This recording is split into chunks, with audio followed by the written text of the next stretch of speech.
देवराज इंद्र को जब पता चला कि चक्रवर्ती सम्राट विक्रमादित्य के छोटे भाई राजपाट छोड़कर तपस्या हेतु जंगल चले गए हैं, तब देवराज इंद्र ने राज्य में सुरक्षा बनाए रखने हेतु एक देव को भेजा। जब चक्रवर्ती सम्राट विक्रमादित्य को पता चला, तब वे वापस अपनी राजधानी की ओर वापस चल पड़े। सम्राट विक्रमादित्य अपनी राजधानी पहुंचे तब आधी रात हो चुकी थी। जिन देव को देवराज इंद्र ने भेजा था, उन्होंने सम्राट विक्रमादित्य को प्रवेश करने से रोक दिया। नमस्कार दोस्तों, मैं हूं रुद्रा। आप देख रहे हैं TRP द रुद्र प्रूफ। यहां हम खबर नहीं, सबूत दिखाते हैं। तो वीडियो को अंत तक देखिएगा, क्योंकि आखिर में जो सुनेंगे शायद आपने कभी नहीं सुना होगा। और अगर आप नए हो तो सब्सक्राइब जरूर करें, क्योंकि यहां सच छुपता नहीं, सामने आता है। आज से हम आपके लिए ला रहे हैं विक्रम और बेताल की कहानियां। ये पूरी एक श्रृंखला बनेगी। आज हम उसका पहला भाग बना रहे हैं, तो वीडियो लास्ट तक देखिए। तो चलते हैं कहानी की तरफ। देव ने उनसे पूछा, तुम कौन हो? तब सम्राट विक्रमादित्य ने कहा, मैं इस भूमि का सम्राट विक्रम हूं। यह मेरी राजधानी है। तुम मुझे रोकने वाले कौन होते हो? तुम अपना परिचय दो। यह सुनकर देव बोले, मुझे देवराज इंद्र ने इस नगर की सुरक्षा के लिए भेजा है। मैंने सुना है सम्राट विक्रमादित्य बड़े ही शक्तिशाली और समर्थ योद्धा है। मुझसे युद्ध करो और यह सिद्ध करो कि तुम ही सच्चे सम्राट विक्रमादित्य हो। दोनों के बीच भयंकर युद्ध हुआ। युद्ध में परास्त होने के बाद देव ने सम्राट विक्रमादित्य से कहा, अब मुझे विश्वास हो गया है आप ही सम्राट विक्रमादित्य हैं। देव ने कहा, हे राजन, जब आपका जन्म हो रहा था उस समय एक ही नगर एवं नक्षत्र में 3 मनुष्यों का जन्म हुआ था, जिनमें से आपने राजा के घर में जन्म लिया, दूसरे ने तेली और तीसरे ने एक कुम्हार के घर में जन्म लिया। कुम्हार ने साधना से स्वयं को सिद्ध कर लिया है। उसने तेली को मारकर पिशाच बना रखा है। कुम्हार ने तेली के शव को शमशान में सिरस के पेड़ से लटका रखा है। वह आपको भी मारने आएगा, आप सावधान रहिए। यह सब कहकर देव वापस अपने लोक को चले गए। सम्राट को वापस आए देख प्रजा में आनंद की लहर दौड़ गई। उत्सव मनाया जाने लगा। कुछ समय पश्चात एक साधु सम्राट के दरबार में आया। उसने सम्राट को प्रणाम कर एक फल दिया और फिर वहां से चला गया। सम्राट को आशंका हुई कि देव ने जिस आदमी के बारे में बताया था, हो सकता है यह साधु वही तेली हो। सोच विचार कर उन्होंने उस फल को नहीं खाया और भंडारी को दे दिया। आज साधु रोजाना आता और सम्राट को एक फल दे जाता। सम्राट उस फल को भंडारी को दे दिया करते। एक दिन सम्राट घोड़ों का जायजा ले रहे थे, तभी वह साधु वहीं पहुंच गया और उसने फिर से राजा को फल दिया। सम्राट के हाथ से वह फल छूटकर नीचे गिर गया और फल में से एक लाल रंग का हीरा निकला, जिसकी चमक से सबकी आंखें फटी की फटी रह गईं। साधु के जाने के बाद राजा ने भंडारी को बुलवाकर सभी फल मंगवाए और सबको खोलकर देखने पर सबसे एक एक लाल हीरा निकला। तब सम्राट ने जौहरी को बुलवाकर हीरों के परीक्षण करवाए। इससे पता चला एक एक लाल हीरे छोटे मोटे राज्य के बराबर मूल्य के हैं। आश्चर्यचकित सम्राट ने साधु को बुलाने का आदेश दिया। एकांत में सम्राट ने साधु से पूछा कि आप इतने अमूल्य हीरे कहां से लाते हैं? तब योगी ने उत्तर देते हुए कहा, महाराज, यह रत्न मैं अपनी सिद्धियों से प्राप्त करता हूं। साधु ने कहा, गोदावरी नदी के किनारे स्मशान में मैं एक साधना सिद्ध कर रहा हूं। उसके सिद्ध हो जाने पर मेरे मनोरथ पूरे हो जाएंगे। इसके लिए आपकी मदद चाहिए। यदि मैं आपको पहले ही यह बता देता तो शायद आप मेरी बात बिना पूरा सुने ही मुझे भगा देते। इसलिए मैंने यह तरीका अपनाया। साधना की अंतिम रात्रि पर मेरे सिद्ध स्थान पर अकेले आकर मेरी सहायता कीजिए। राजन, इससे अधिक मैं अभी आपको बताने में असमर्थ हूं। सम्राट सब समझ रहे थे। उन्होंने साधु को उत्तर देते हुए कहा, अच्छी बात है। साधना के अंतिम दिन सूचित कीजिएगा। मैं आपकी सहायता हेतु अकेला ही आऊंगा। कुछ दिन उपरांत अमावस्या की रात्रि आ गई। अमावस्या की आधी रात को राजा साधु के पास पहुंचे। थोड़ी देर बैठने के बाद सम्राट ने साधु से पूछा, योगी जी, मैं आपकी क्या सहायता कर सकता हूं? साधु ने कहा, राजन, यहां से दक्षिण दिशा में 2 कोस दूर शमशान में एक सिरस का पेड़ है। उस पर एक शव लटका हुआ है। आप उसे मेरे पास लेते आइए। राजा उस शव को लाने शमशान के मध्य में चले गए। जब शमशान पहुंचे तो उस रात्रि वहां बहुत अंधेरा था और बारिश हो रही थी। वहां डरावनी आवाजें आ रही थीं। सांप बिच्छू पैर पर चढ़ रहे थे। जंगली जानवरों की भयावह आवाजें आ रही थीं। अघोरी शवों को खा रहे थे, पर इन्हें क्या पता था कि वह कोई मामूली मानव नहीं, सम्राट विक्रमादित्य है। बिना किसी भय, बिना किसी डर के सम्राट विक्रमादित्य आगे बढ़ते गए। न शेर की दहाड़ का डर, न हाथी के चिढ़ने का डर। बेधड़क बेखौफ राजा विक्रमादित्य सिरस के पेड़ के पास पहुंच गए। पेड़ की जड़ से ऊपर तक उस पूरे पेड़ में आग लगी हुई थी और पेड़ पर रस्सी से बंधा एक शव लटक रहा था। सम्राट ने अपनी तलवार से उस रस्सी को काटकर नीचे गिरा दिया। गिरते ही शव दहाड़े मारकर रोने लगा। तब राजा ने पूछा, तू कौन है? राजा के पूछते ही वह शव दहाड़े मारकर हंसने लगा और वापस जाकर पेड़ पर लटक गया। विक्रमादित्य पूरे खेल को समझ रहे थे। उन्होंने फिर से तलवार से रस्सी को काटकर शव को नीचे गिरा दिया। इस बार उन्होंने अपने हाथों में जकड़कर उससे पूछा, तू कौन है? इस पर उस शव ने कोई उत्तर नहीं दिया। तब सम्राट विक्रमादित्य ने उसे चादर से बांध दिया और फिर उसे लेकर चल पड़े। रास्ते में शव ने कहा, मैं बैताल हूं, तू कौन है और मुझे कहां ले जा रहा है? सम्राट विक्रमादित्य ने कहा, मैं इस भूमि का चक्रवर्ती सम्राट विक्रमादित्य हूं। मैं तुझे उस साधु के पास लेकर जा रहा हूं जिसने मुझे तुझे यहां से ले जाने की विनती की है। तब बेताल ने कहा, तेरे साथ चलने की मेरी 2 शर्तें हैं। पहली, रास्ते में तू कुछ भी नहीं कहेगा। यदि तूने एक शब्द भी कहा तो मैं लौटकर पेड़ पर जा लटक। दूसरी, मैं तुझे कहानी सुनाऊंगा। सम्राट विक्रमादित्य ने इशारे में उसकी बात का समर्थन किया। सम्राट उसे उठाकर ले जा रहे थे और बेताल ने राजा को कहानी सुनाना शुरू किया।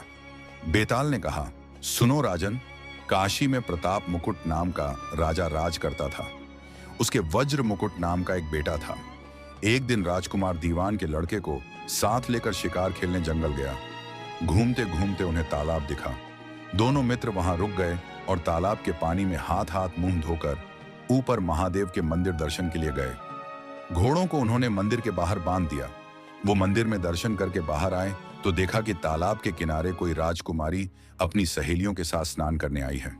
दीवान का लड़का तो वहीं एक पेड़ के नीचे बैठा रहा, पर राजकुमार से ना रहा गया। वह आगे बढ़ गया। राजकुमार ने उसकी ओर देखा तो वह उस पर मोहित हो गया। राजकुमारी भी उसकी तरफ देखती रही। फिर राजकुमारी ने जुड़े में से कमल का फूल निकाला, कान से लगाया, दांत से कुतरा पैर के नीचे दबाया और फिर छाती से लगा अपनी सखियों के साथ चली गई। राजकुमारी के चले जाने पर राजकुमार निराश हो अपने मित्र के पास आया और सब हाल सुनाकर बोला, मैं इस राजकुमारी के बिना नहीं रह सकता, पर मुझे ना तो उसका नाम मालूम है ना ठिकाना। वह कैसे मिलेगी? दीवान के लड़के ने कहा, राजकुमार आप इतना घबराए नहीं, वह सब कुछ बता गई है। राजकुमार ने पूछा, कैसे?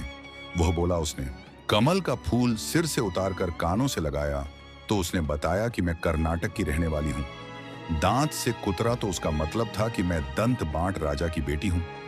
पांव से दबाने का अर्थ था कि मेरा नाम पद्मावती है और छाती से लगाकर उसने बताया कि तुम मेरे दिल में बस गए हो। इतना सुनते ही राजकुमार खुशी से फूल उठा। बोला, अब मुझे कर्नाटक देश में ले चलो।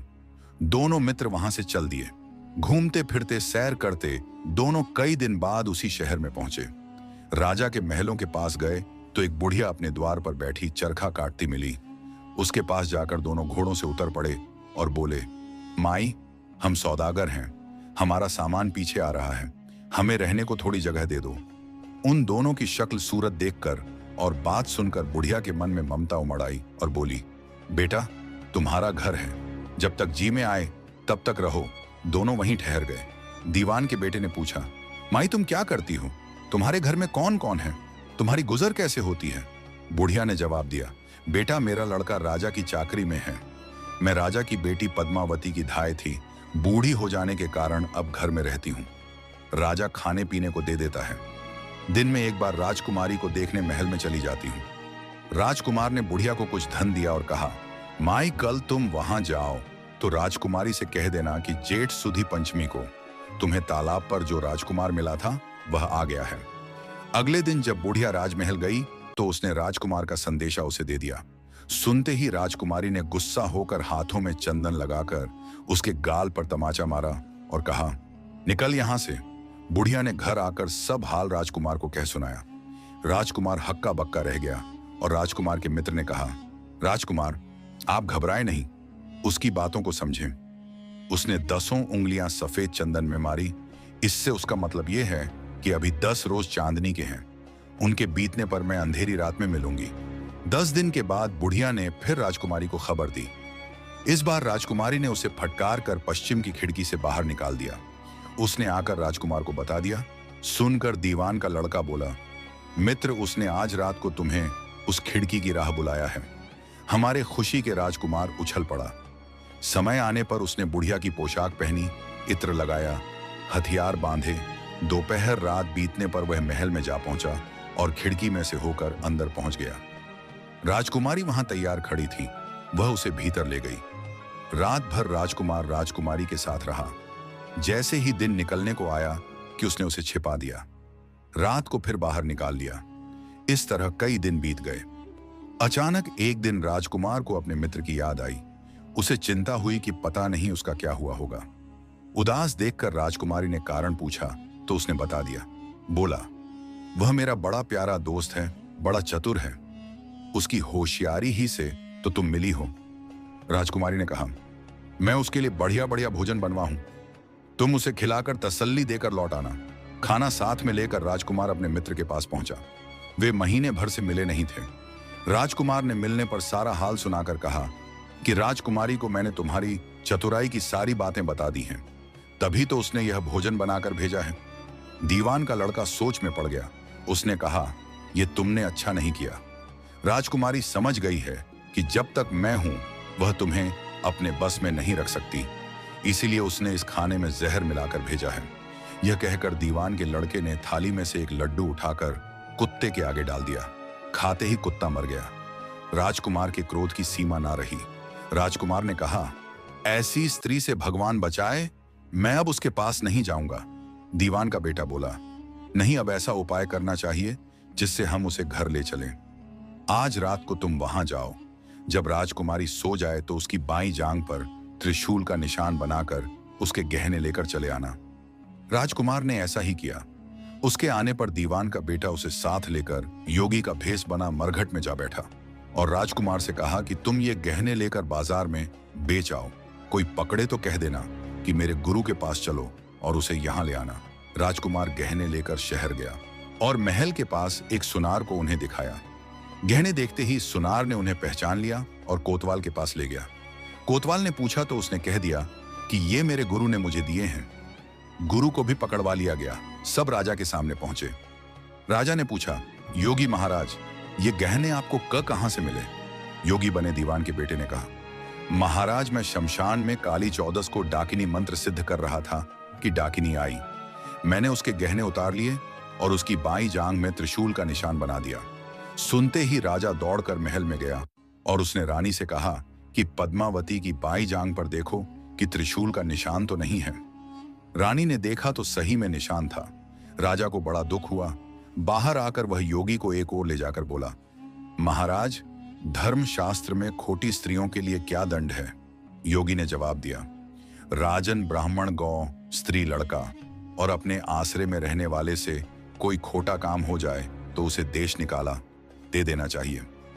यह सुनकर राजा ने पद्मावती को डोली में बिठाकर जंगल में छुड़वा दिया। राजकुमार और दीवान का बेटा ताक में बैठे ही थे। राजकुमारी को अकेली पाकर साथ ले अपने नगर में लौट आए और आनंद से रहने लगे। इतनी बात सुनाकर बेताल बोला, राजन, यह बताओ कि पाप किसको लगा है? राजा ने कहा, पाप तो राजा को लगा। दीवान के बेटे ने अपने स्वामी का काम किया। कोतवाल ने राजा का कहना माना और राजकुमार ने अपना मनोरथ सिद्ध किया। राजा ने पाप किया, जो बिना विचारे उसे देश निकाला दे दिया। विक्रमादित्य ने इतना कहा ही था कि बेताल फिर उसी पेड़ पर जा लटका। आगे क्या हुआ जानने के लिए चैनल को सब्सक्राइब जरूर करें।